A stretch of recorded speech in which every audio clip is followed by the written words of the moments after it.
نۆژەنکردنەوەی بەشەکانی پەیمانگای هونەرە جوانەکانی سلێمانی پاڵنەر بوو بۆ ئەوەی دوای چەند ساڵێک دابڕان فێستیڤاڵی گشتی بۆ چالاکیەکانی مامۆستایان و خوێندکاران ڕێک بخرێتەوە.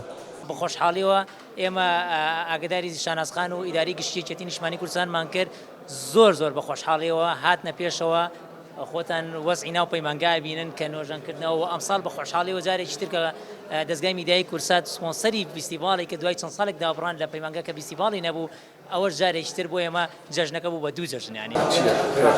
پێشتر دیواری هۆڵ و بەشەکانی پەیمانگاکە کۆن و بێکەڵک بووبوون.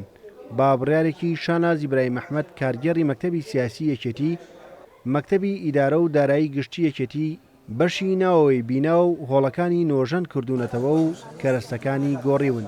دیارە کاکنی نوێژەکردنەوە سەرجەم بەشەکانی پەیمانگای کردەوە بەشی شێوەکاری بەشی شانۆ و بەشی مۆسیقا لەلایەنی بۆیاغەوە لەلایەنی کارەباییەوە لەلایەنی نۆژەنکردنەوەی سەرجەم هۆڵانی کە بینیوتان و راپۆرتان تێدا کردو هۆڵی بەدیعەتدار تاش هۆڵی عەلیکەریم و دووسێ هۆڵی تریشن بە هەمان شێوە لەسەر ڕاستپاردی بەڕێز شانازخان کە لەلایەنی ئیداری گشتی یەکێتی و مەکتەبی داراییەوە هەسامی بە ئەم نۆژەنکردنەوەیە.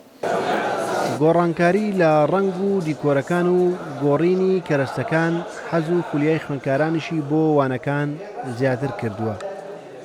بە سوپاسێکی زۆرەوە شانازخان توانی بووی هۆڵەکەمان بۆ نۆژەن کاتەوە و ئێستا بە تەواوی بۆتە هۆڵێکی شانۆیی پێرفێت کە هەموو پێداویستەکانی خۆی تیا دەستەبەرە.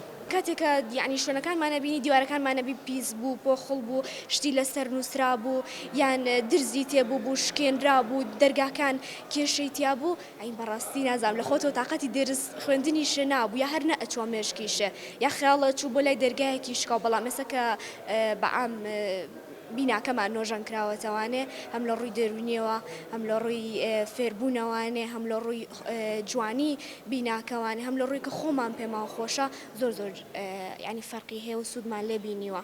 هەستێکی زۆر خۆشە بەس هەستێکی ناخۆشیش کە کۆتا ساڵە بەجێڵین بەم شێوازە جوانە بەڵام بۆ ئێمە تەبعاً دڵخۆشیێکی زۆرە چونکە پەیمانگا مودەیەکی زۆرە ئەم نۆژەنکردنەوەی بەخۆیەوە نەبینیوە. لە ماوەی زیاتر لە 40 ساڵی ڕابردوودا بە سەدان هونەرمەند و کەسانی ئەکادیمی لەم پەیمانگایە پێگەیشتون و ئێستا لە زۆربەی بوارەکاندا سەرمەشقی هونەری کوردین.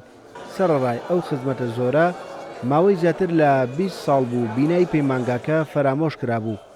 بە هەوڵی شاناز ئیبراهیم ئەحمەد توانرا بۆ چەند ساڵێکی تر و بۆ پێگەیاندنی کادری بواری هونەر سوودی لێ ببینرێتەوە. ڕێبازیوە کورسات نیوز سلێمانی.